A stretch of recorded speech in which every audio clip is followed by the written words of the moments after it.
Donc, moi, c'est Stein Silva. Donc, je vais modérer cette session. Je suis professeur au MIR donc, à Toulouse.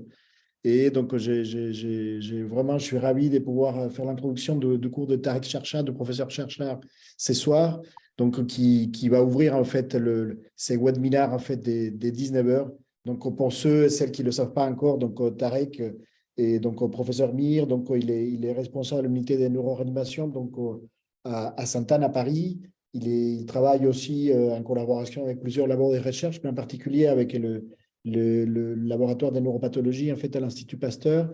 Et je pourrais être très, très long. Hein, je pense que vous aurez le temps de lire ses publications et les travaux de tout son parcours professionnel, mais qui sont vraiment un exemple pour nous tous, et dans les contextes vraiment de l'agression cérébrale des patients cérébro-laissés avec des approches qui sont très, très multiples. Donc, ce soir, il va nous parler, donc, vous avez les titres là, coma, anatomie fonctionnelle et examen clinique.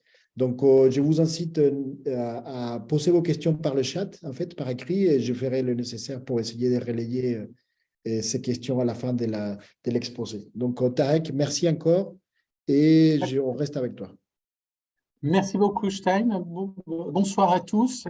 Et voilà, donc moi, je suis ravi de vous parler de quelque chose qui est quand même important quand on est réanimateur, hein, c'est-à-dire de l'examen clinique d'un patient dans le coma. Ça fait partie de notre quotidien parce qu'on admet beaucoup de patients en réanimation pour un coma, donc il faut évaluer tant la gravité que l'étiologie et éventuellement après son pronostic si les choses n'évoluent pas, si le coma n'évolue pas favorablement, c'est-à-dire vers une récupération de la conscience. Donc c'est vraiment un enjeu de réanimateur.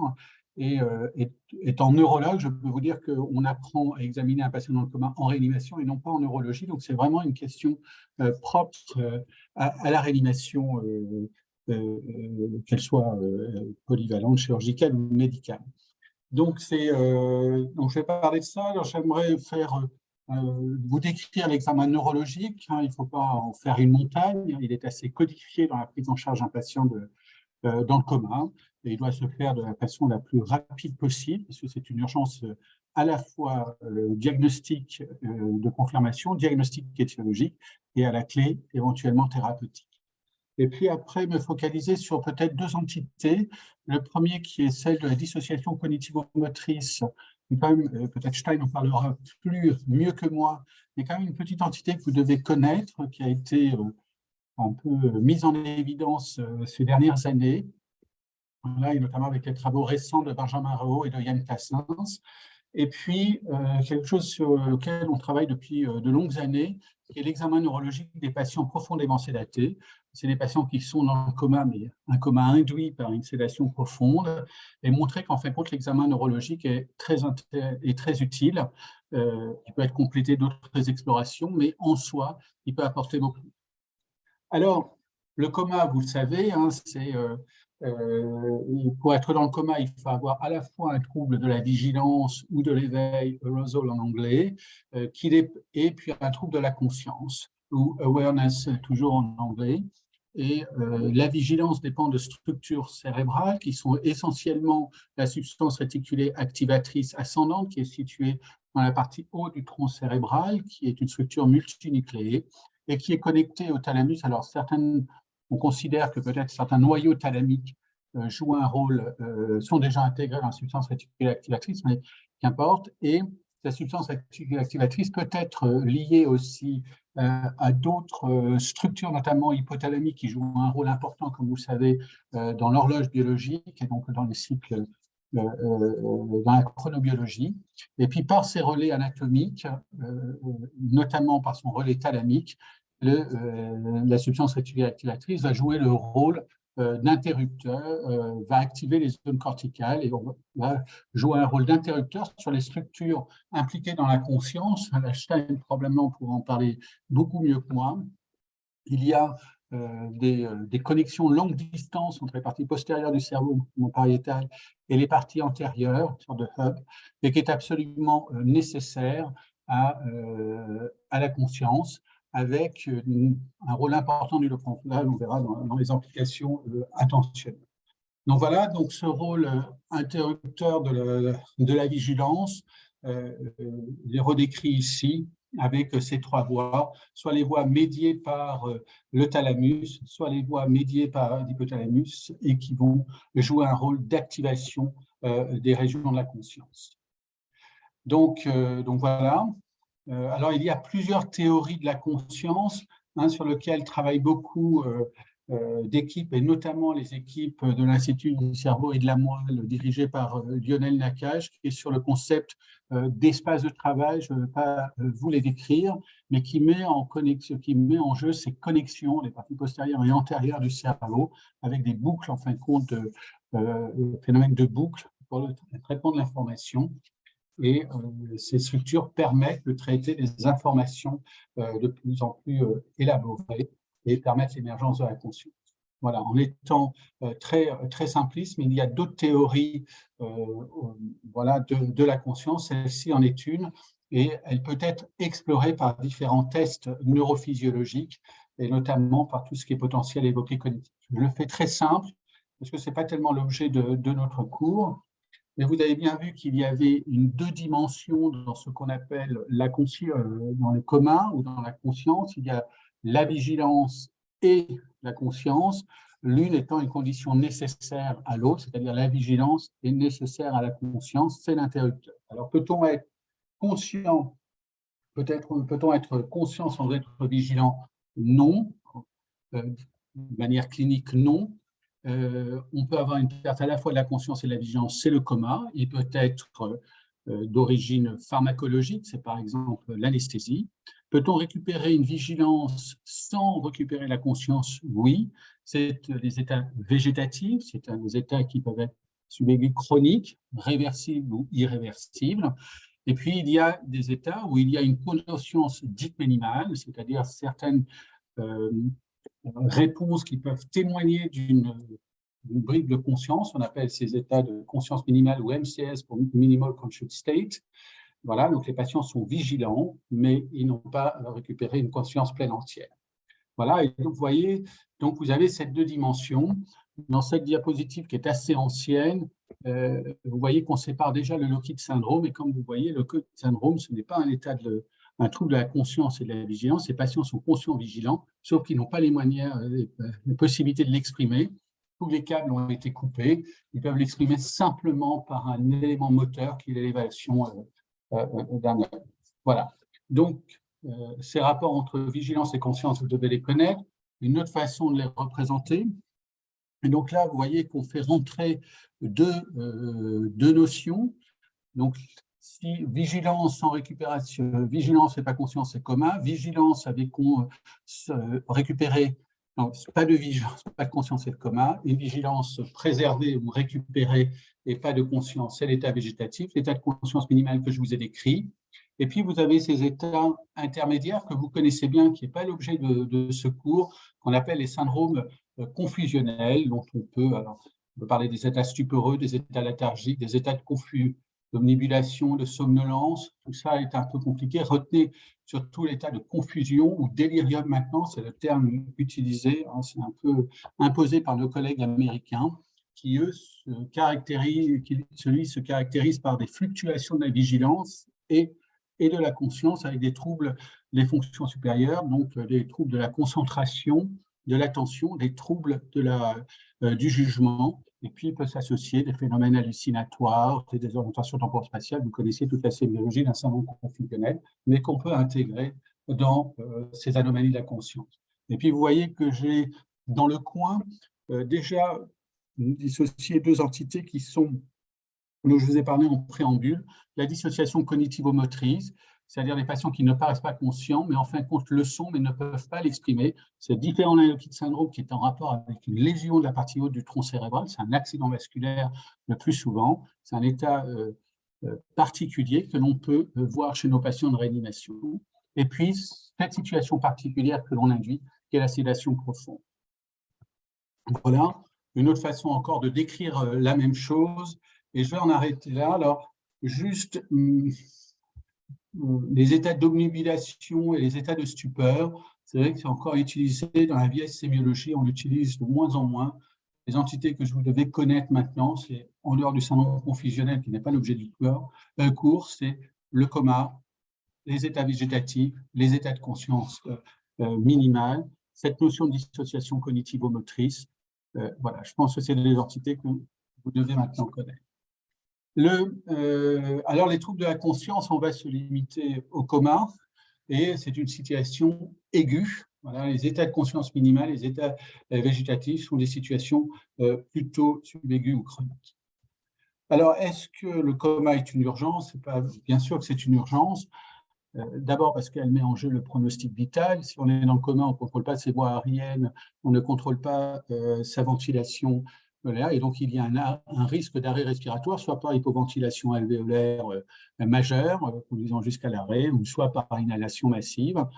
Et puis, il y a aussi des risques d'un retentissement des troubles de la conscience sur même le contrôle hémodynamique. Donc, ça met en jeu le pronostic vital, et puis bien sûr, ça met en jeu le pronostic neurologique. Donc, c'est une urgence diagnostique. On ne met pas 3 jours pour faire le diagnostic d'un coma.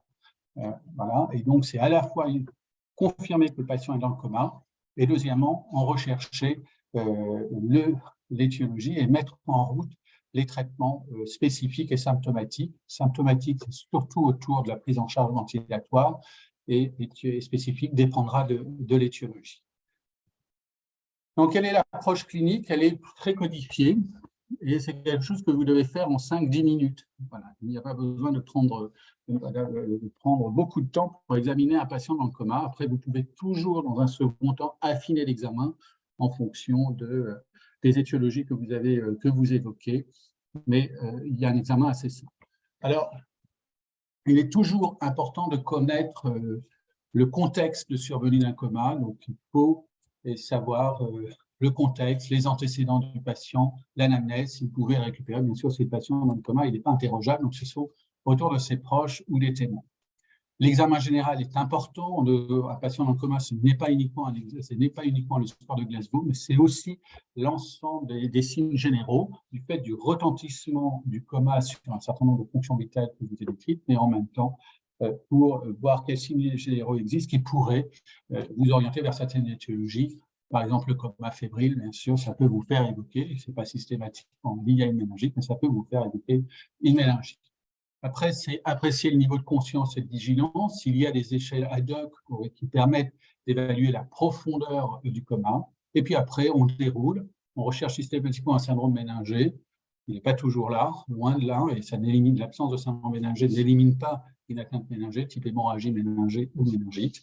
Et puis, déterminer les réponses motrices, elles font partie aussi de l'examen du niveau de la conscience dans les échelles telles que le score de Glasgow. Donc, c'est un peu tout, mais ça va nous permettre de savoir aussi s'il y a un signe de localisation, c'est l'autre mot-clé que vous devez connaître, coma ou non avec signe de localisation. Et puis, un examen des réflexes du tronc cérébral. Il est important à des valeurs localisatrices, savoir où se situe la lésion s'il y a des anomalies, et il pourra avoir un intérêt dans un second temps pronostic. Mais on ne fait pas le pronostic d'un coma dans les 5 minutes de sa prise en charge. Ce n'est pas parce qu'un patient est en mydriase bilatérale que ça y est, ça ne sert à rien de le réanimer. Non. Ce n'est pas comme ça à couper, c'est dans un second temps qu'on fera l'évaluation pronostique. Et puis, bien sûr, il y a toujours le retentissement.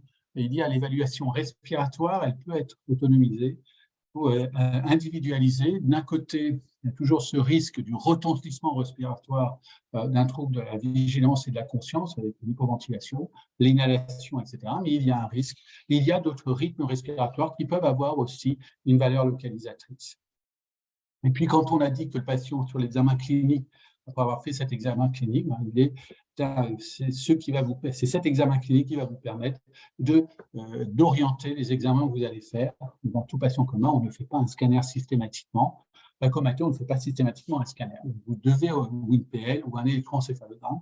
Donc, vous allez, en fonction des données cliniques, des données anamnestiques, des antécédents du patient, définir votre approche diagnostique. Par l'interrogatoire, on pourrait réciter à l'envi toutes les étiologies. Donc, je vais, voilà, vous avez un patient qui est retrouvé dans sa douche, le canari est mort, etc. Vous devez penser à l'intoxication au CO, mais maintenant, les pompiers ont mis un détecteur. Voilà, il y a une seringue, il y a une injection, vous pensez à une overdose. Donc, tout ça, vous le connaissez très bien. Il faut, dans les antécédents, il faut juste que vous ayez... vous reteniez des terrains très particuliers, mais je ferai un point là-dessus. L'examen général, c'est surtout les paramètres vitaux. Vous pouvez y intégrer la glycémie capillaire, de toute façon, vous la faites systématiquement. Et puis, voilà, donc est-ce qu'on est dans un contexte de traumatisme crânien? Est-ce qu'on est dans un contexte de fièvre ou d'hypothermie? Est-ce qu'il y a des arguments pour une intoxication, des médicaments retrouvés, des infections? Bon, tout ça, vous le connaissez. Alors, juste pour les terrains, je le répète toujours, c'est un train peut en cacher un autre, et faire attention au terrain éthylique et au terrain épileptique. Vraiment, parfois, on peut se retrouver dans des causes associées. Un patient un patient éthylique qui est dans le coma, ça peut être à la fois un état de mal épileptique sur un sevrage, comme ça peut être une intoxication éthylique, mais il est tombé, il a un hématome sous-dural, voire extradural, qui se complique, etc. Ça peut être une carence, etc. Donc, faites attention à ces terrains. Chez tous ces patients-là, j'aurais dû rajouter aussi le terrain diabétique. Faites attention aux causes associées. Il faut être systématique et il faut toujours comprendre et chercher à comprendre pourquoi un patient arrête de boire, arrête de prendre son traitement. Il y a peut-être une cause digestive qui explique qu'il ne voulait plus prendre ses médicaments, etc. Mais bref, il faut vraiment faire attention à ça. Et dès que vous avez ce type de patient, il faut vraiment être très prudent et ne pas simplement, bien sûr, ça peut être une cause unique, mais toujours penser qu'un train peut en cacher un autre. Donc, dans les signes généraux, juste sur l'hyperthermie, bien sûr, vous pensez avant tout à la méningite, à la méningoencéphalite, etc. Voilà, ça peut être un processus infectieux, ce n'est pas toujours le cas, ça ne veut pas dire que tout commun avec un peu de fièvre, vous allez faire une IPL, donc il faut aller avoir un peu plus d'arguments, mais personne ne vous reprochera de faire par excès une ponction lombaire quand même. Bien sûr, ça peut être dans le coup de chaleur. L'hypothermie, ça peut être un processus d'infection, on aurait dû mettre, mais ça peut se voir dans les causes endocriniennes qui sont quand même assez rares ou des causes toxiques. L'hypertension artérielle, oui, peut être assez fréquent dès qu'il y a, par exemple, un coma sur une hémorragie méningée ou un accident vasculaire cérébral, etc. Il y a souvent une hypertension associée, mais ça peut être d'origine toxique, etc. Et puis, l'hypertension artérielle en elle-même peut être cause de coma par le biais d'une encéphalopathie hypertensive. L'hypotension, c'est la même chose, ça peut être le retentissement du coma, mais ça peut être l'hypotension qui favorise les troubles de la conscience. Voilà. Pensez à la dysfonction myocardique neurogénique. Récemment, nous avons pris une patiente pour une hémorragie méningée absolument gravissime et qui avait un Takotsubo avec un tableau aussi de défaillant, qui avait fait un arrêt cardio-respiratoire, qui a pu être récupéré, qui avait des signes de Takotsubo, et puis dissocié d'une simple sidération myocardique et qui avait fait un état de défaillance multiglycérale. Donc ça, c'est tout à fait possible chez nos patients cérébrolésés. Voilà, et la même chose pour les détresses respiratoires. Donc, vous connaissez tout ça. Après, c'est l'appréciation du niveau de conscience et de vigilance. Et vous savez, on parle tous du score de Glasgow. C'est un peu notre monnaie d'échange. Et je crois que tout le monde utilise de façon correcte le score de Glasgow, c'est-à-dire qu'on ne doit pas donner un score global, mais rapporter les 3 types de réponses évaluées, l'ouverture des yeux, la réponse verbale, la réponse motrice. Le niveau de conscience est évalué par la réponse aux ordres simples, et puis, s'il n'y a pas de réponse aux ordres simples, par la réactivité à la stimulation douloureuse. Donc voilà, et puis on individualise dans les réponses motrices, comme vous le savez, les signes de décérébration et de décortication. Ben voilà, donc c'est un score qui va entre 3 et 15, on individualise les réponses, voilà, et on peut comprendre après ce qu'il en est du niveau de conscience et de vigilance chez les patients. C'est un bon moyen de surveillance, de savoir si le patient continue à s'aggraver ou il s'améliore. Voilà, donc le problème du score de Glasgow, comme vous le savez, c'est qu'il n'intègre pas les réflexes du tronc cérébral, qui peuvent avoir un intérêt à la fois de diagnostic, d'aide à la localisation, parce qu'en neurologie, on cherche toujours à savoir où est lésé le cerveau, si c'est un dysfonctionnement diffus ou s'il y a une lésion particulière, à un endroit particulier qui explique les symptômes. Et puis, ils peuvent avoir aussi une valeur pronostique. Et donc, il avait été proposé le score de Liège, mais malheureusement, ce score n'a jamais eu de succès et qui a intégré un certain nombre de réflexes du tronc cérébral. Et puis, récemment, deux collègues, je crois, de New York, un PhD, ont créé ce score qui s'appelle le Full Outline and Responsiveness, qui, comme le score de Glasgow, étudie les réponses oculaires, réponses motrices, qui permettent d'évaluer la réponse aux ordres simples et puis Et puis après, en absence d'ordre simple, eh bien, la réponse à la stimulation nociceptive. C'est un score qui se voulait adapter aux patients intubés ventilés. Comme vous voyez, il n'étudie pas la réponse verbale, parce qu'elle est impossible chez les patients intubés ventilés. Et puis, elle se distingue par du score de Glasgow par l'étude des réflexes du tronc cérébral et l'étude de la respiration. Je vous demande juste de prêter attention sur les réflexes du tronc cérébral. Ils en étudient 3. Ils sont les réflexes pupillaires et cornéens et éventuellement le réflexe de tout. On ne teste le réflexe de tout dans l'absence de réflexe pupillaire et cornéen. Donc, il y a une vision, comme on dira rostocodale ou jacksonienne, c'est-à-dire qu'on ne teste les réflexes les plus bas, la toux et bulbaire, que s'il y a abolition de réflexes plus haut situés, qui sont protubérantiels et pupillaires, qui sont les réflexes pupillaires et cornéens. Et puis la respiration, vous voyez qu'on distingue ils individualisent un type particulier de rythme respiratoire qui est le Shenstow, qui est souvent lié à une atteinte d'encéphalie. Donc, l'évaluation de la conscience et de la vigilance, ce sont ces scores, et ils sont intéressants en soi, et surtout, leur intérêt, c'est qu'ils permettent de vérifier si le patient s'améliore ou continue à se dégrader. Le syndrome méningé, vous le connaissez, en sachant que l'absence de syndrome méningé chez un patient dans le coma n'élimine pas, bien sûr, un processus méningétique ou une hémorragie.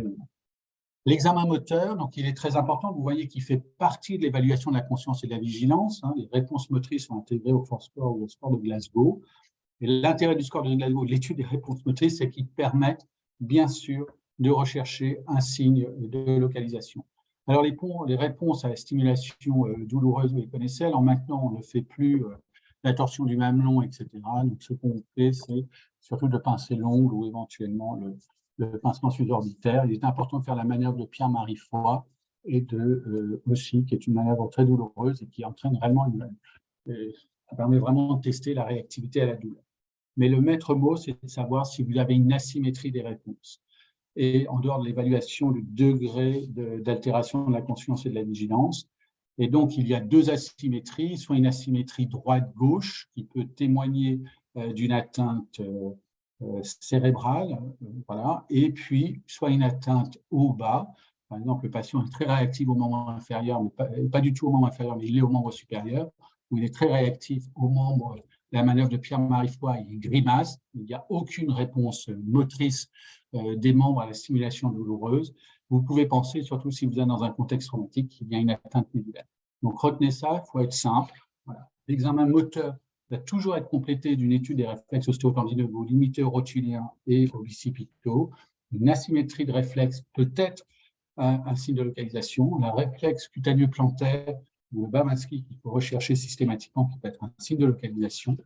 Voilà. Et puis après, bien sûr, le tonus musculaire aussi, qui fait partie de l'examen neurologique. Vous recherchez toujours s'il y a une hypotonie plus marquée d'un côté. Vous levez les 2 membres inférieurs ou les 2 membres supérieurs, celui qui tombe le plus rapidement est le membre hypotonique. Et toute cette symétrie de tonus, ou dans un sens ou dans l'autre, peut être un signe de localisation.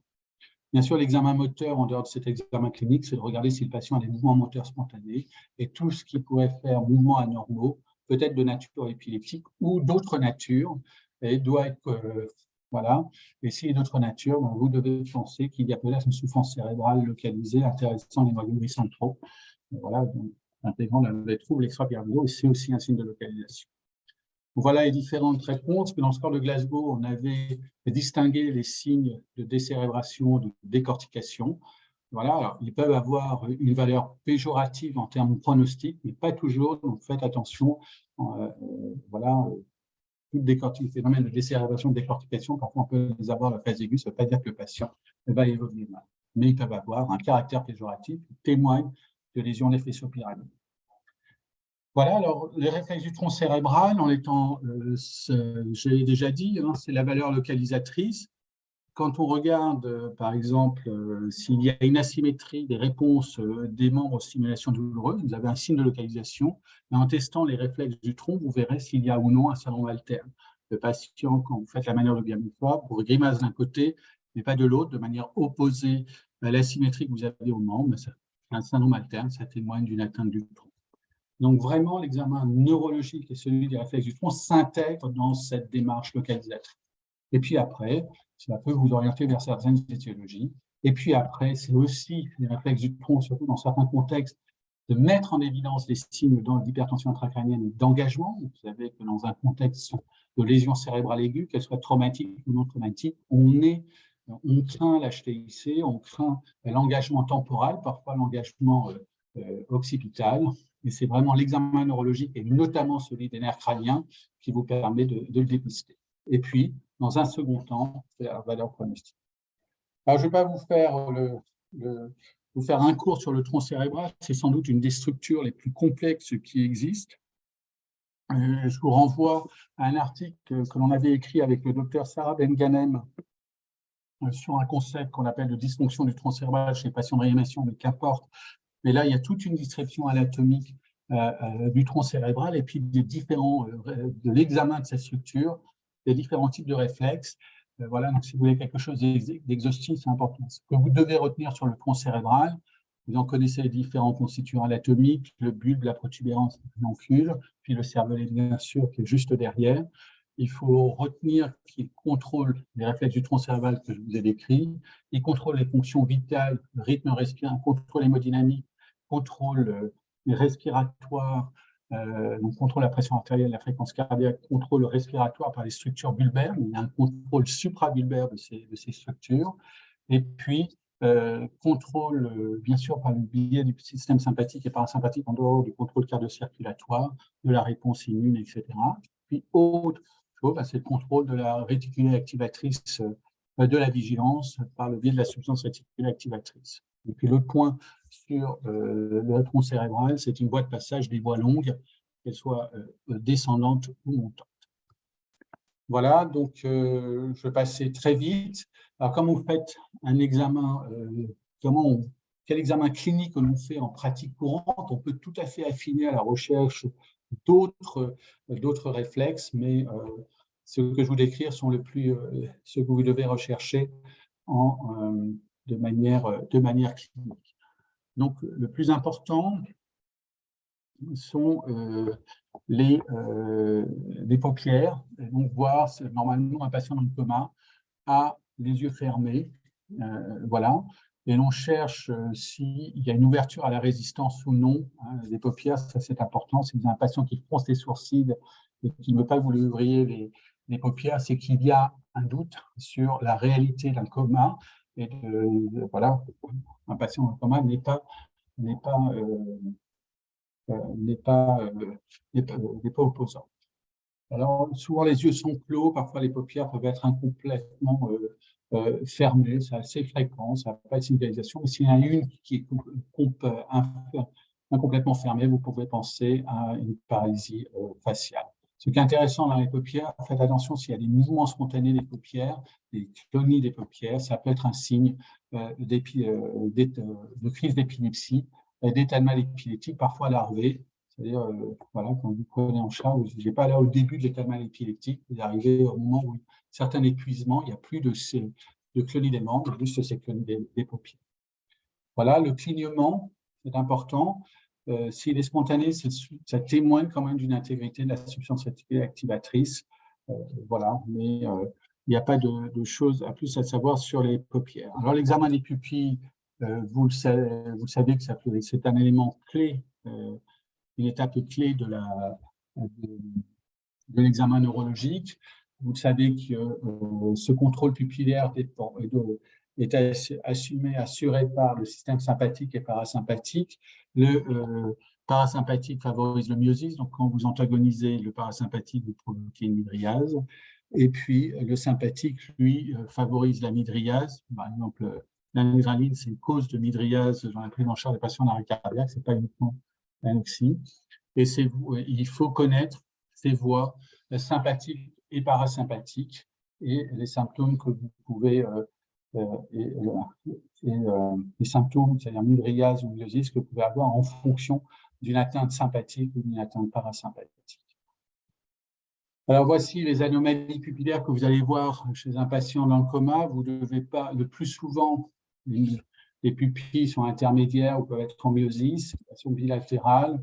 Voilà, alors c'est un schéma mais il y a une zone dans laquelle vous pouvez avoir En cas d'atteinte de cette zone-là, c'est surtout lorsque vous avez une atteinte du 3, vous pouvez avoir une mydriase unilatérale. Ceci se voit dans les atteintes, dans les engagements temporaux, mais j'en reparlerai. Voici les anomalies pupillaires. Si vous provoquez à différents étages du cerveau une anomalie, une lésion, vous aurez ce type d'anomalie pupillaire.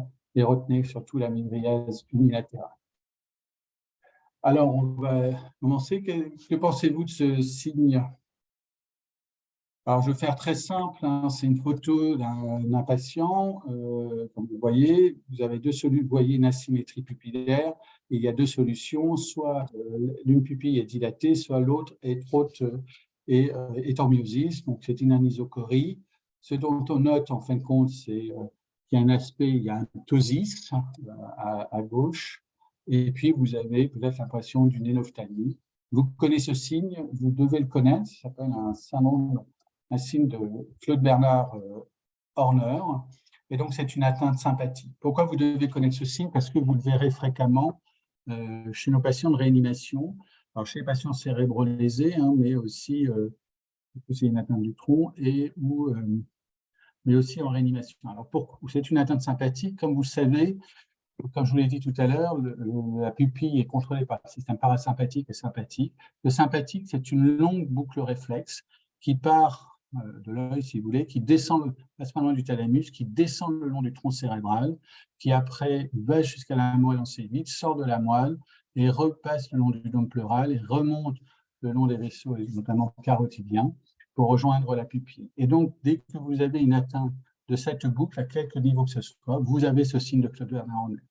Alors, vous voyez, ce n'est pas très localisateur parce que vous pouvez l'avoir à plusieurs endroits, mais vous en connaissez, vous l'avez déjà vu dans les accidents thalamiques, vous pouvez avoir un Claude Bernard Horner. Dans un accident vasculaire, notamment ischémique du bulbe, c'est le Wallenberg, vous pouvez avoir un Claude Bernard. Vous pouvez avoir un Claude Bernard dans une atteinte médulaire haute, vous pouvez avoir un Claude Bernard dans un pancréatobias comme vous l'avez appris, et vous pouvez avoir un Claude Bernard dans une dissection carotidienne, ou lorsque vous posez aussi un cathéter veineux jugulaire, vous pouvez provoquer un Claude Bernard. Il faut connaître ce signe, vous serez amené, vous verrez, vous pourrez l'observer chez certains de vos patients. Et alors après, sa valeur localisatrice dépend des autres signes que vous avez, et à ce moment-là, vous essayez d'être uniciste dans l'atteinte cérébrale. Voilà, alors après avoir regardé la taille du pupille, et on parlera après du réflexe photomoteur, vous avez la position et les mouvements oculaires. Alors normalement, la plupart des patients dans le coma ont les yeux fixes et voilà, ça n'a pas de valeur particulière, ils sont fixes, donc ça n'apporte rien sur le plan clinique. Mais parfois, vous pouvez avoir une déviation conjuguée des deux yeux. C'est un signe de localisation. Alors, le patient est souvent paralysé d'un côté. Alors, soit il regarde sa lésion, soit il regarde son membre paralysé. Vous connaissez ces signes. C'est un signe de localisation. Ça nécessitera une image. Vous pouvez avoir une élévation bilatérale des deux yeux. Ce n'est pas peu fréquent. Ça se voit dans des atteintes pontiques ou hémisphériques bilatérales. Vous pouvez avoir une déviation vers le bas, une orientation vers le bas des deux yeux. C'est plus dans les atteintes mésencéphaliques. Qu'importe, ça peut donc avoir une valeur localisatrice. Ce que vous pourrez voir notamment chez les patients sédatés, ce qu'on voit, c'est cette skew deviation, un œil vers le haut, un œil vers le bas, qui n'a pas toujours de valeur localisatrice. Les mouvements oculaires, vous savez, qui dépendent des nerfs 3, 4 et 6. Donc voilà, par exemple, une atteinte du 3. Vous en connaissez la sémiologie.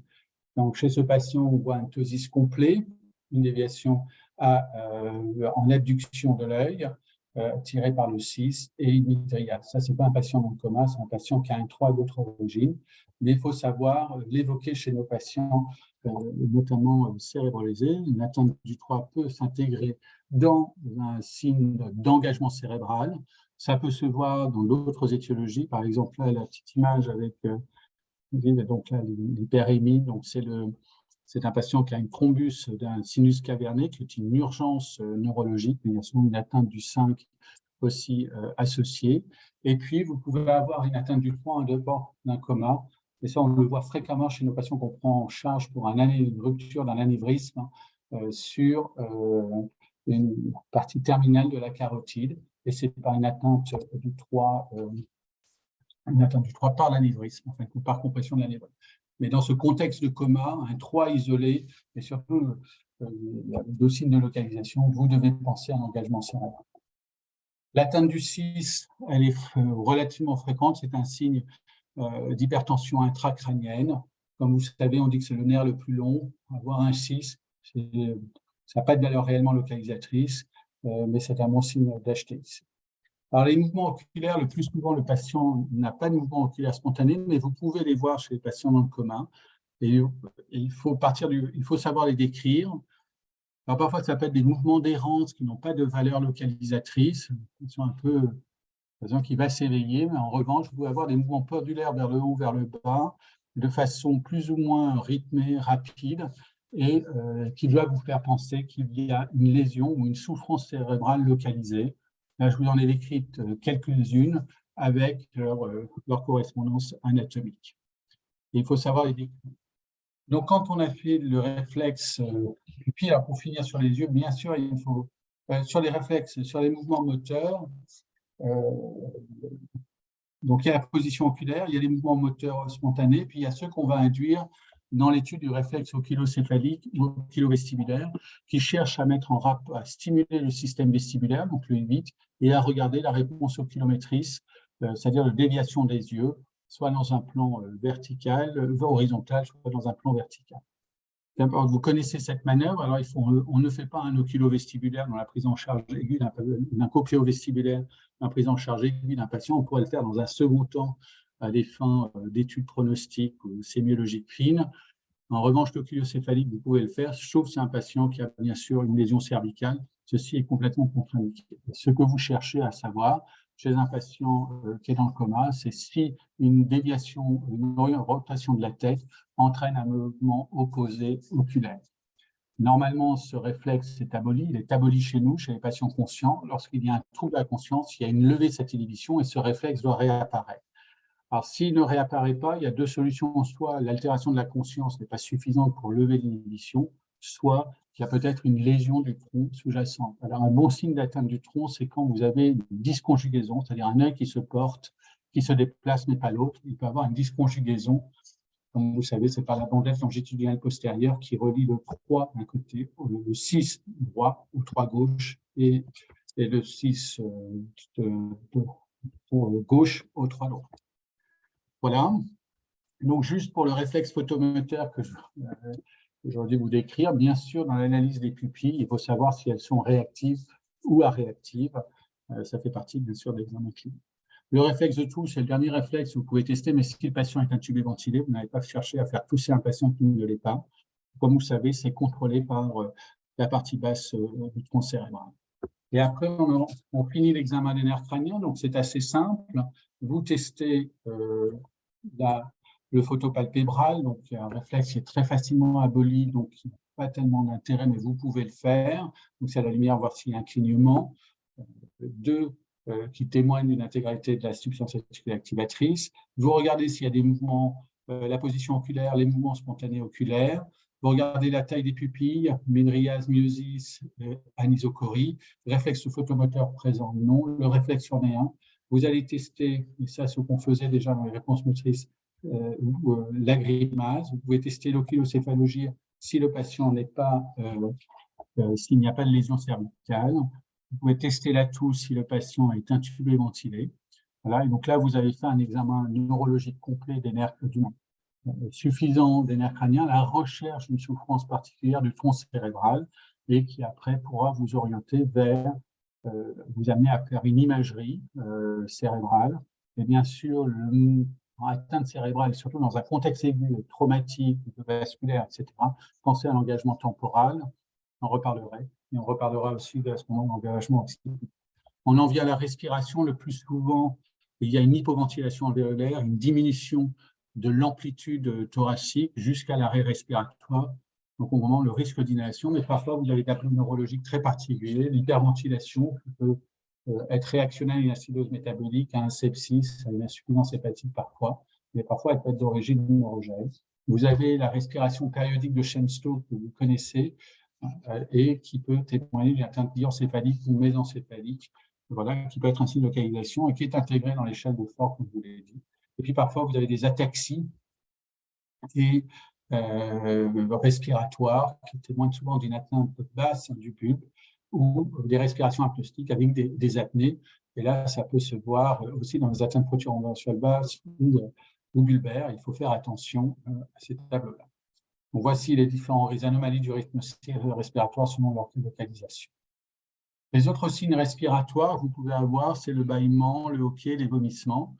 Vomissement, pensez à des signes d'hypertension intracrânienne, hein, c'est vraiment un bon signe. Le hoquet, on n'aime pas tellement les patients qui hoquettent en réanimation quand ils sont cérébralisés. Ça peut être vraiment un signe d'irritation du 10, donc une atteinte bulbaire quand même, et ça peut être un premier signe d'un engagement occipital, donc il faut vraiment y faire attention. Le bâillement, alors on dit toujours que ça n'a pas une grande valeur localisatrice, on dit souvent que c'est de mauvais pronostic à prendre dans la phase aiguë. Ne pensez pas pronostic, mais étiologie. Alors, les engagements, vous les connaissez, engagement temporel, l'engagement singulaire ou sous la faux, c'est une des peu de conséquences. Moi, ça s'associe au trouble de la conscience, mais voilà, il n'y a pas d'autre expression clinique, c'est souvent une découverte radiologique. En revanche, l'engagement temporal qu'il faut savoir évoquer dès que vous avez un processus expansif ou suspectez un processus expansif, dès qu'il y a l'apparition d'une mydriase unilatérale, sinon aussi une hemiplégie, puis après, plus l'engagement se fait, puis il y aura une bilatéralisation des anomalies pupillaires et puis des anomalies motrices. Et puis l'engagement alors là, vous avez un peu de temps pour l'engagement temporal. En revanche, l'engagement occipital, ça c'est une urgence de l'urgence. Hein, ça se voit souvent, par exemple, dans les lésions cérébelleuses qui vont comprimer le tronc, type un accident hémorragique du cervelet ou un accident ischémique. Et donc là, vous pouvez avoir un engagement temporal. C'est pour ça qu'on peut faire des contractectomies, parfois des décompressions préventives. Et donc là, ce que vous devez reconnaître, c'est des signes de dystonie ou d'opistotonose. Parfois, c'est simplement un torticolis. Sous la conscience de la vigilance, trouble respiratoire, instabilité hémodynamique. Et là, vous avez parfois que quelques minutes avant l'arrêt. Alors, le diagnostic différentiel, on va passer très vite. Bien sûr, vous avez différentes situations. Le patient ne parle pas, n'obéit pas, il bouge et il a les yeux ouverts. Ça peut être une aphasie. Il faut savoir distinguer un patient qui a un trouble phasique et un trouble de la conscience. Ça peut être des états particuliers psychiatriques. Le patient ne parle pas, n'obéit pas, ne bouge pas, mais garde les yeux ouverts. Ça peut se voir dans des mutismes kinétiques. Voilà, c'est souvent des lésions frontales bilatérales ou parfois des hydrocéphalies aiguës sévères. Ça peut se voir. Le patient ne parle pas, n'obéit pas, ne bouge pas, garde les yeux ouverts. Vous devez penser, c'est un peu l'autre étiologie qui est le Lockheed syndrome. Et c'est là où il est très important d'essayer de voir s'il y a un petit mouvement moteur qui pourrait être volontaire. Et dès qu'il y a quelque chose de volontaire, même si le patient ne s'exprime pas, vous pouvez établir un code de communication. Et ça vous permet de savoir si le patient est conscient ou non. Mais il faut faire attention parce que parfois, on prend des Lockheed pour des patients dans le coma et ce n'est pas du tout la même. Ils ne sont pas dans le coma, ils sont en capacité de communiquer, mais il faut trouver encore le bon code. Et puis l'étiologie, vous le savez, c'est plus souvent un accident vasculaire, thrombèse. Voilà.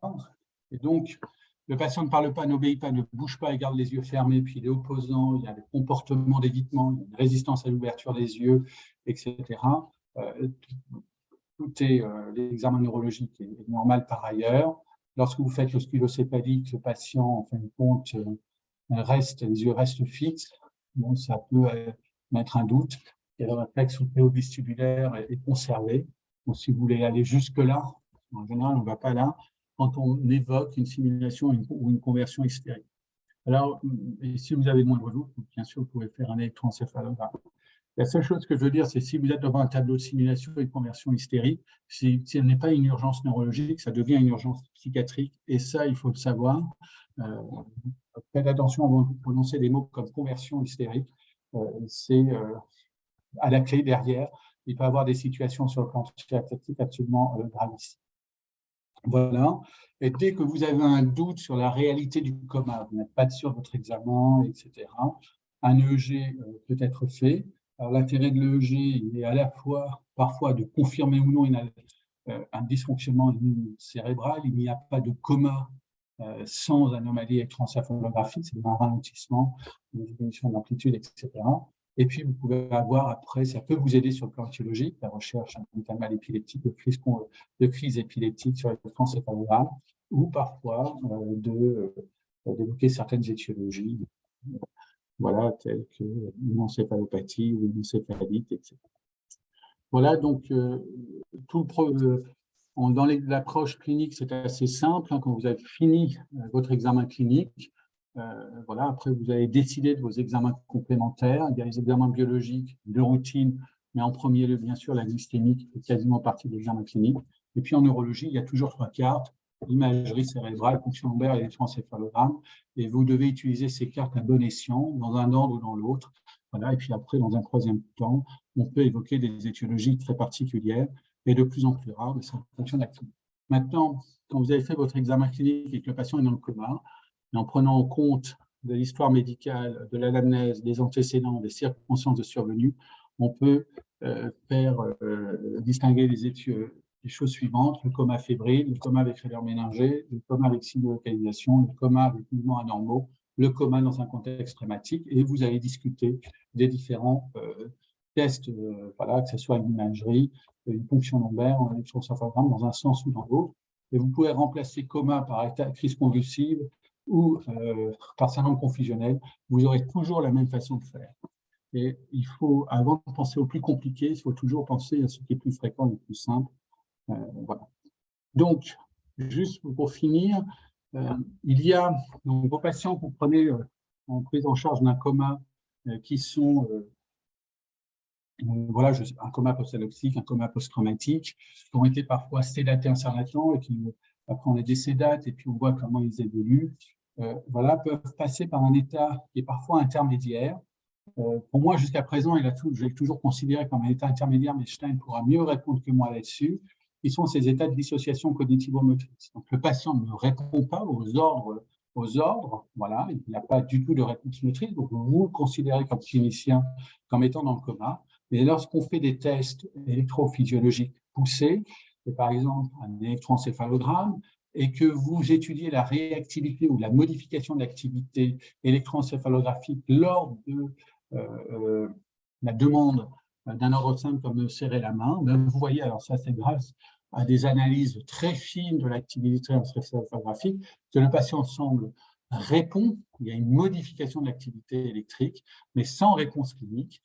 Et ces patients qui ont cette modification de l'activité clinique qui pourrait suggérer qu'il y a une intégration, une perception de l'ordre, une intégration, mais pas d'exécution motrice, mais ces patients ont une meilleure évolution sur le plan neurologique que les patients qui n'ont pas cet état. Et cet état est appelé une dissociation cognitivo-motrice. C'est juste de dire que les patients, par exemple, que vous avez pris en charge pour une agression cérébrale aiguë, sévère, que vous avez sédaté, dont vous êtes après dans la phase d'éveil, de réveil, et qui, vous ne savez pas dans quel état sont-ils toujours comateux, le sont-ils pas, comment vont-ils récupérer, mais sachez qu'il y a cet état parfois transitoire de dissociation cognitivo-motrice. C'est juste un petit appel un peu conceptuel, mais qui a une importance, qui a réellement une importance clinique, parce que le dépistage de ces états peuvent tout à fait changer notre perception du pronostic d'un patient, alors que pour nous, il est toujours comateux, il n'est pas conscient. Et puis moi, je voulais juste finir sur le cas du patient particulièrement profondément sédaté. Alors pourquoi? C'est tout un travail. Alors peut-être avant, c'est moi qui me suis trompé. Je voulais juste faire quelques cas cliniques, et puis après je vous parlerai des patients profondément sédatés si j'ai le temps. Donc là, c'est une patiente, alors j'étais chef, je crois, à l'époque, donc ça fait bien longtemps, une patiente qui nous a été adressée pour un coma brutal, une patiente qui avait un antécédent de fibrillation auriculaire, voilà, traitée par anticoagulant, et à l'examen clinique, elle est dans le coma, avec un score de Glasgow à 7. Alors on dit que quand le score de Glasgow est inférieur à 8, c'est qu'il est dans le coma. Faites attention, faire attention à des choses aussi rapides et lapidaires, plus souvent c'est vrai, avec un myosis bilatéral, bon, une hypotonie généralisée, puis un BAM-inscrit quand même bilatéral. Et puis elle nous est adressée, et la seule chose qu'on ait, c'est un TP qui n'était pas anticoagulé. Est-ce que vous voyez quelque chose de particulier sur le scanner? Là, on voit une lésion, alors juste pour faire vite, bithalamique, hein, un accident ischémique bithalamique, en fin de compte, sur une occlusion du tronc basilaire, sur un défaut d'anticoagulation. C'est une patiente peut-être qui aurait dû avoir un scanner très rapidement et qui maintenant peut-être serait thrombolisée, aurait été peut-être thrombolisée, qui serait peut-être là, parce qu'elle est sous anticoagulant non, mais qui serait thrombectomisée possiblement. Ça, c'est le cas d'une patiente qui a un trouble de la conscience. Voilà, je suis de garde et on me dit ne t'inquiète pas, cette patiente qui était prise en charge pour un SDRA, un état de choc, patiente immunodéprimée grave, etc. Mais il semble évoluer favorablement et on me dit ben voilà, ne t'inquiète pas, elle est tout à fait stable et là elle dort, cette patiente dort.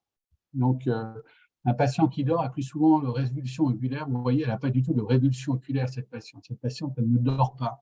Un patient qui dort est un patient réveillable. Un patient dans le coma n'est pas réveillable ou peut l'être difficilement. Donc, cette patiente était dans le coma. Donc, la question est de savoir pourquoi elle était dans le coma. De faire un électroencéphalogramme puis une IRM. Alors, en fin de compte, elle avait une vascularisation sur une aspergillose avec un accident ischémique massif. Donc, c'est des choses aussi simples que ça, que de savoir détecter un coma, le distinguer d'une somnolence ou d'un sommeil. Alors là, pourquoi l'examen neurologique des patients sédatés? C'est juste pour raconter la petite histoire qui était le début, en fin de compte, de ce long travail. Un patient qui nous avait été adressé il y a plusieurs années, donc dans une autre aura où je travaillais à l'époque, et pour quelque chose que vous connaissez bien, qui est une clopathie hypoxémique communautaire, apnemocoque, les hémocultures étaient positives. Le patient à l'arrivée était très bien, un patient qui est éthylique par ailleurs, mais très bien, aucune altération de l'état neurologique. Donc voilà, donc on le traite par antibiotiques comme il se doit, il se dégrade sur le plan respiratoire, il y a un essai, je me souviens bien, de ventilation non invasive, puis il finit par être intubé, et puis il est excessivement agité, etc., et puis il est sédaté profondément pour une adaptation au ventilateur, pour contrôler son agitation, et puis il est maintenu sédaté de manière profonde. C'est un temps ancien où on ne cherchait pas à désédater régulièrement les patients, et la main lourde un peu sur la sédation, et puis un jour, il est examiné un peu neurologiquement et il est retrouvé en mydriase bilatérale. Il était toujours sédaté, fixe, donc aréactif. Donc, je reviens, je dis, bon, mydriase bilatérale aréactive, comme on dit, ce n'est pas de très bon pronostic, mais faisons un scanner cérébral. Et c'est son scanner cérébral. Vous voyez, il n'y a plus de sillons corticaux et il n'y a plus quasiment plus de ventricules. Ce patient a un œdème cérébral diffus.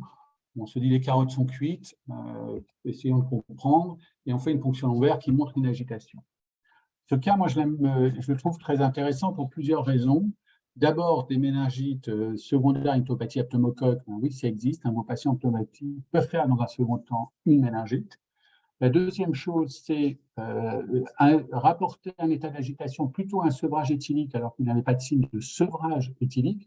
Très précoce, c'était à 24 heures. Alors, en général, c'est au 5e jour. Il n'y avait aucun signe de trémulation, de sueur, aussi d'hallucination, et de dire ah, mais c'est l'alcool, plutôt de penser à la méningite, mais c'est quand même une erreur.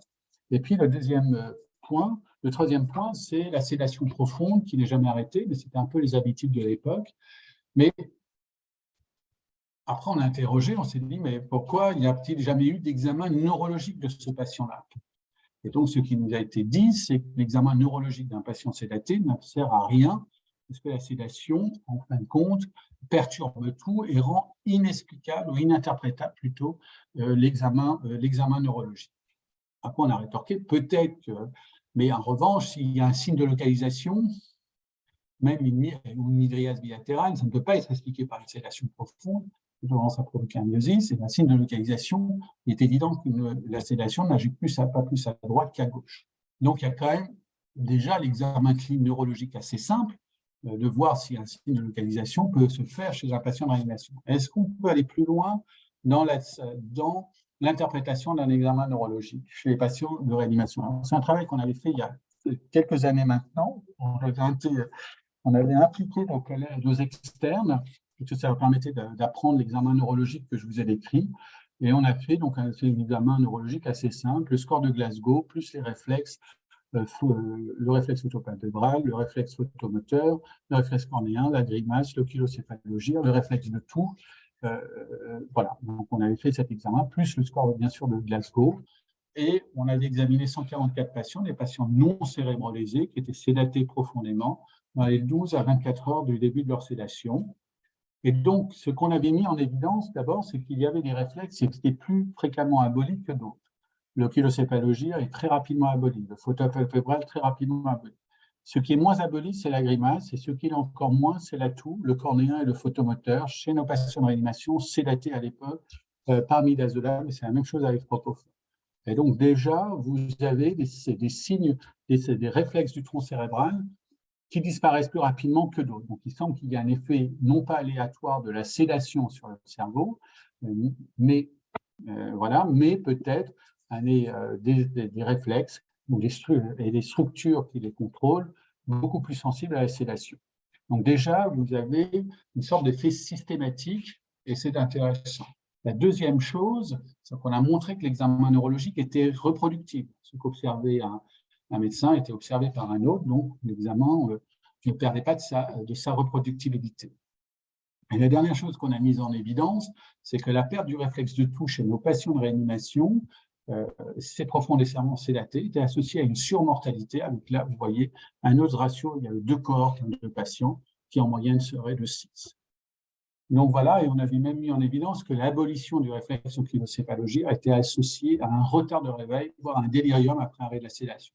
Alors tout ça nous a un peu beaucoup intéressés, parce que le réflexe de toux lié à la mortalité, le réflexe de toux, il est contrôlé par les centres respiratoires qui sont dans le bulbe, et c'est là où il y a tout le système de contrôle cardio-circulatoire, le système respiratoire, les systèmes sympathiques et parasympathiques, et on se dit, le réflexe de toux est simplement un marqueur d'un dysfonctionnement bulbaire qui intègre des structures contrôlant les fonctions vitales, donc c'est un marqueur de cette souffrance-là, et c'est un peu logique que ça soit associé à une surmortalité. Et puis, pour le réflexe oculocéphalogyre, on s'est dit, si c'est lié au retard de réveil, c'est intéressant, l'oculocéphalogyre, comme je vous le dis, c'est le 8, mais c'est le 3 et le 6, donc tout ça, c'est protubérance du moncule, et c'est aussi là où il y a la substance activatrice, et donc l'abolition du réflexe oculocéphalogyre serait un témoin d'un dysfonctionnement de la réticule activatrice qui pourrait expliquer un retard de réveil et voir la survenue d'un délirium. Donc, on trouvait qu'il y avait une sorte comme ça de scénario possible et d'explication pourquoi ces réflexes, leur abolition pouvait avoir une valeur prédictive. Et puis, comme on est un peu neurologue, on s'est dit, c'est bien de regarder réflexe par réflexe, mais pour ne pas voir s'il n'y a pas une combinaison des réflexes et donc un syndrome du patient profondément sédaté en termes d'abolition des réflexes. Alors, juste pour ceux qui ne savent pas, mais vous avez tous entendu parler de Guedel, ou au moins de sa célèbre canule, mais c'est un célèbre anesthésiste américain qui, en 1927, a bien montré que lorsque vous anesthésiez un patient, vous avez une extinction de certains réflexes et dans un ordre bien établi.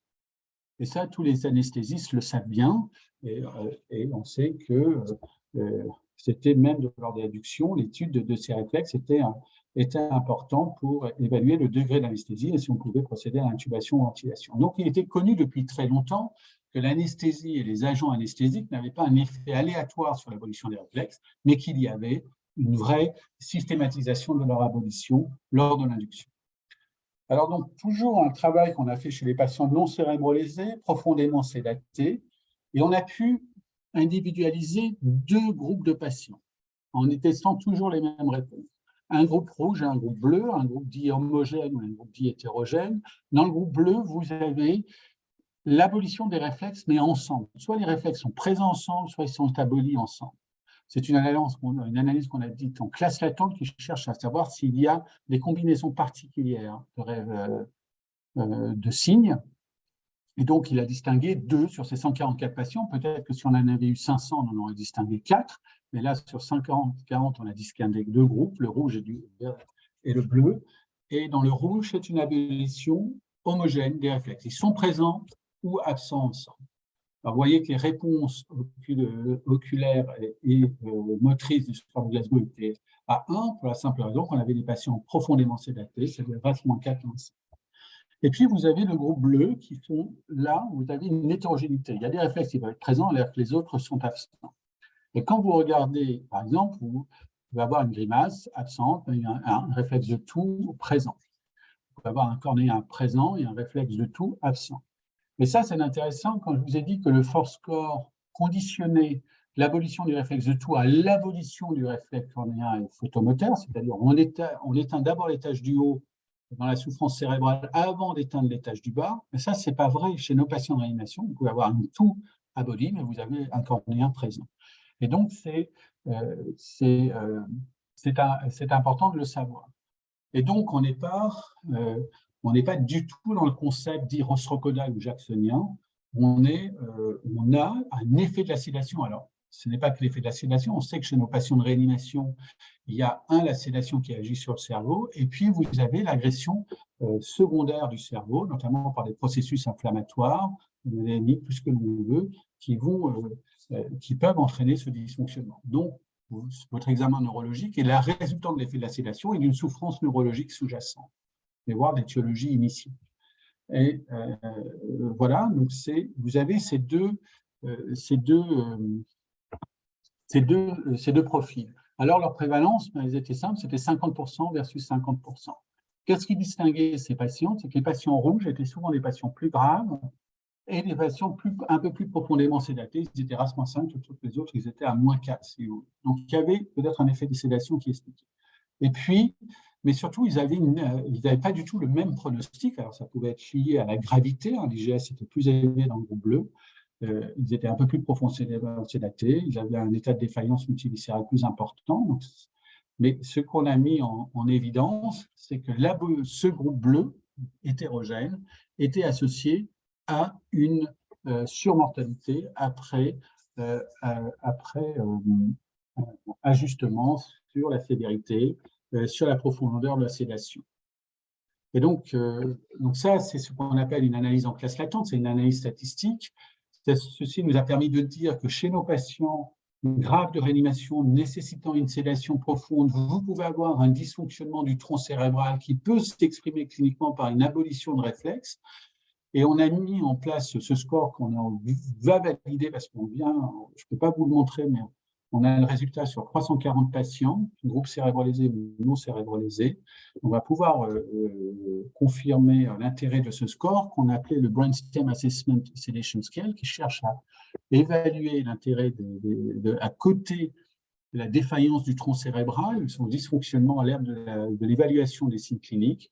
Et vous avez le réflexe de tout quand il est absent, c'est 1 point. L'abolition concomitante de la grimace et de l'oculocéphalogire, c'est 1 point. L'absence du réflexe cornéen, c'est 2 points. Et l'absence de la grimace, mais avec un oculocéphalogire, c'est 3 points. Et la dernière ligne est très intéressante.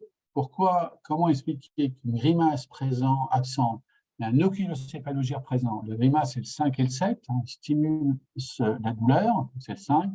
On a une réponse en motrice, c'est le 7. L'oculocéphalogire, je vous ai dit que c'est 8, 3, 6.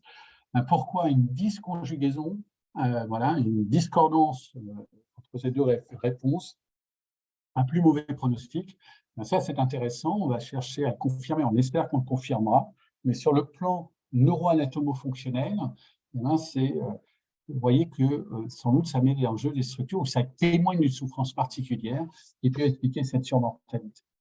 Voilà, donc on a proposé ce concept de dysfonction cérébrale, et je vous invite, si ça vous intéresse, à lire l'article de Sarah Ben-Ghanem dans Critical Care, la revue.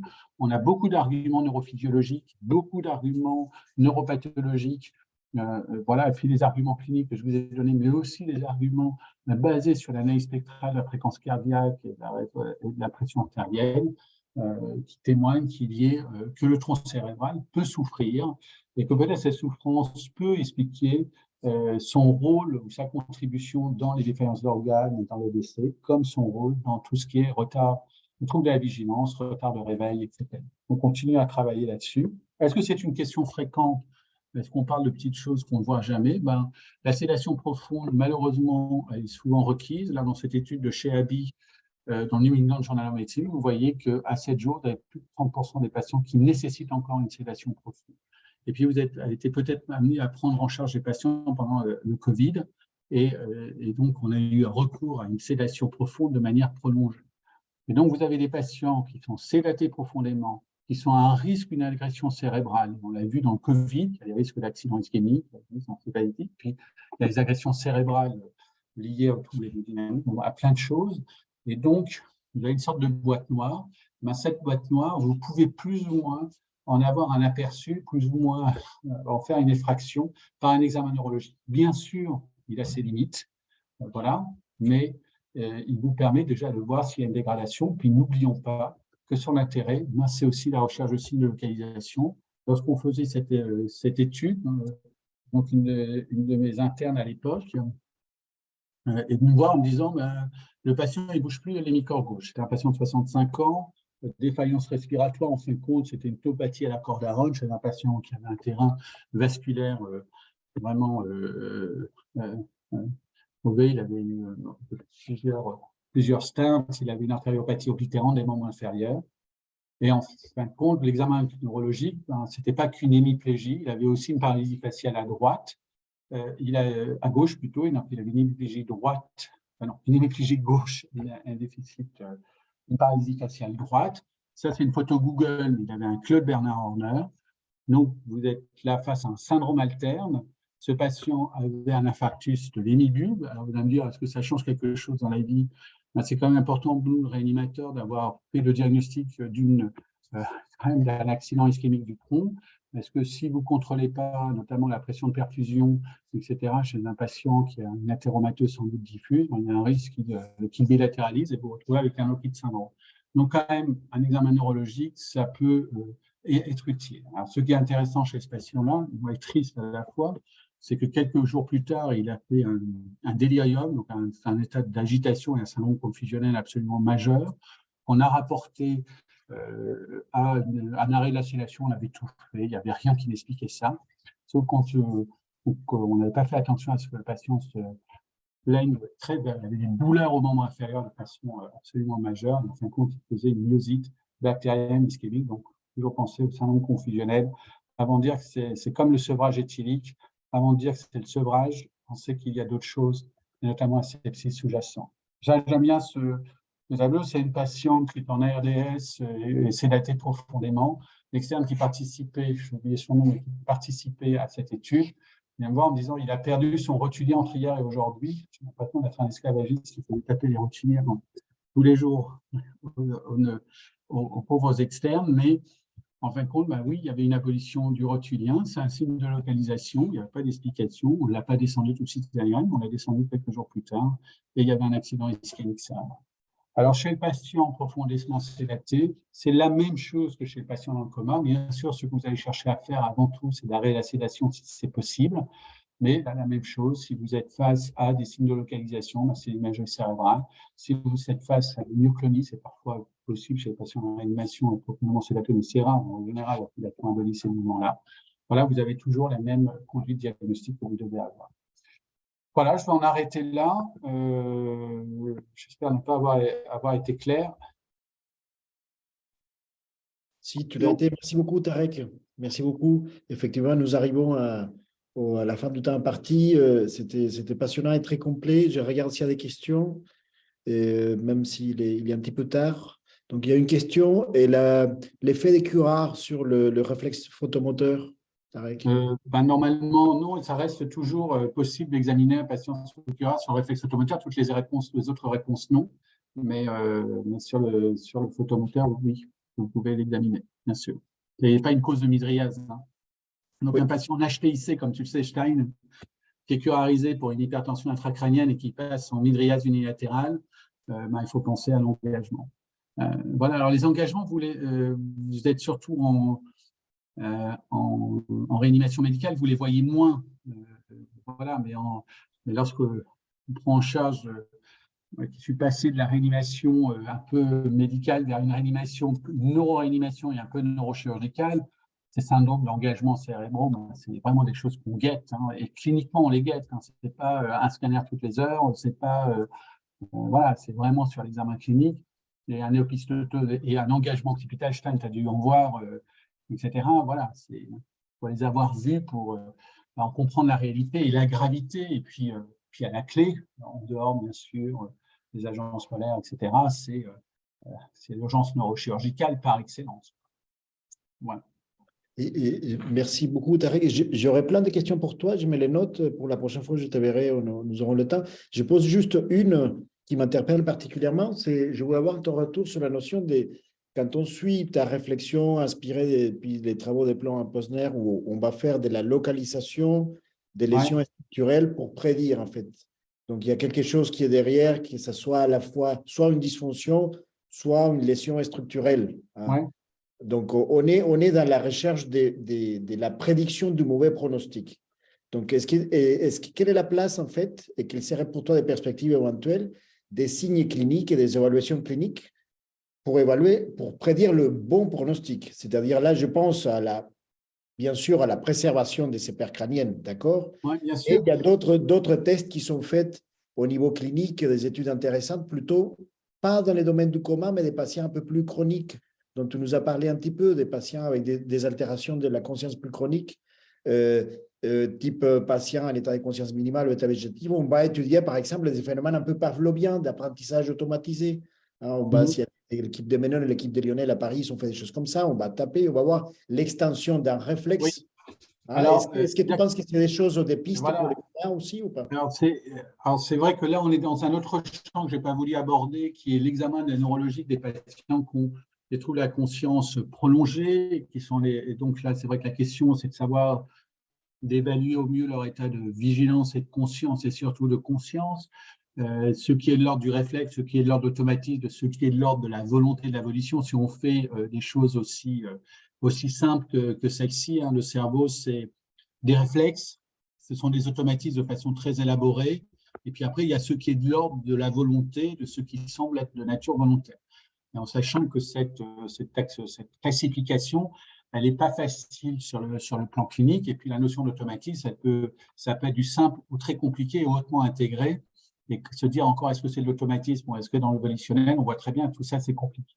Mais c'est vrai qu'il y a l'examen clinique qui a été codifié par une échelle qu'on utilise nous, qui est la CRSR, que tu utilises aussi, Stein, permet un peu de pouvoir voir ce qui serait, de pouvoir voir ce qui est préservé, de pouvoir statuer sur la nature des réponses et de savoir si elles s'intègrent dans le réflexe, dans l'automatisme, dans quelque chose qui serait beaucoup plus de nature consciente.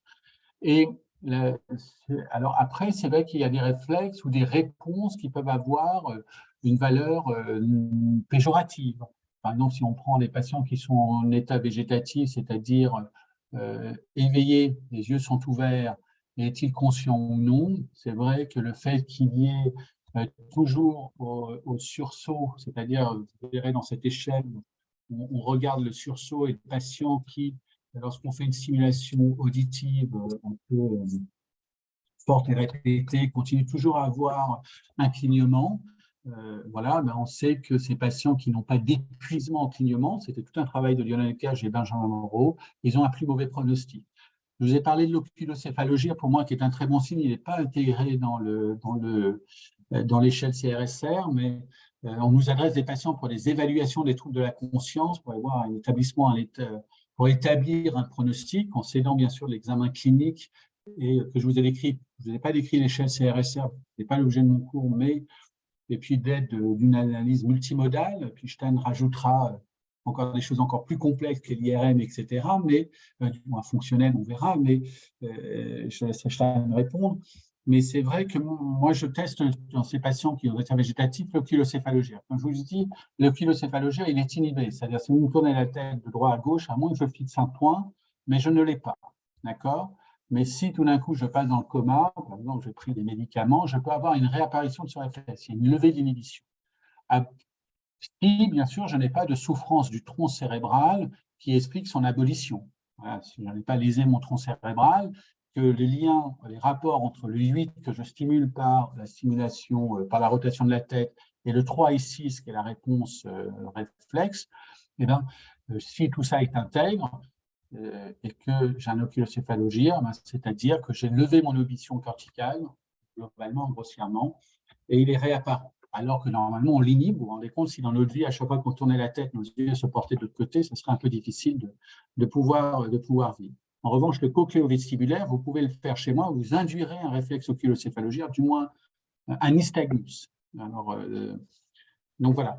Et chez les patients qui sont dans un état végétatif, c'est-à-dire vigilant, non conscient, si vous avez un oculocéphalogire, ça témoigne vraiment d'une désafférentation. Et à mon avis, je ne sais pas quelle est ton expérience, Stein, mais souvent, d'abord, ça signe l'état végétatif, cette désafférentation, et c'est souvent associé, à ma connaissance, à un mauvais pronostic, même s'il n'a pas été démontré. Donc, il y a des réponses comme ça qui peuvent avoir une valeur péjorative lorsqu'elles sont présentes. Mais peut-être qu'il y aura un cours sur MCS. Mais ce que je veux dire, c'est que vraiment le commun, soyez simple. Ne cherchez pas à faire de la neurologie fine. C'est très simple. Rentrez dans les grosses catégories. Voilà, il n'y a pas besoin d'aller chercher midi à 14 heures. Et voilà. Et puis, je vais essayer de vous convaincre sur l'examen neurologique du patient sédaté que c'est intéressant et que vraiment le faire, ça peut rapporter gros. La prise en charge, et c'est vraiment un examen simple que tout réanimateur doit savoir faire. On n'est pas en train de faire l'évaluation de troubles cognitifs ou élaborés. Voilà. Super, Tarek. Merci beaucoup. J'ai libéré l'assistance. Et vraiment, merci. Et je vous souhaite une très bonne soirée. On se retrouve donc pour le prochain webinaire, donc la semaine prochaine. On va parler encore des comas et je prendrai les bases comme base tout ce qui a raconté aujourd'hui Tarek. Donc, à très bientôt et passez une bonne soirée. Moi, c'est un des gros. Voilà, j'ai dégrossi. À bientôt. Au revoir.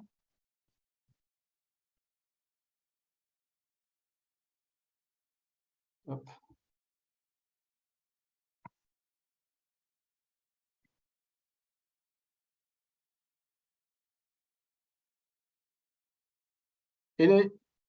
Anna, on va manger dans un quart d'heure.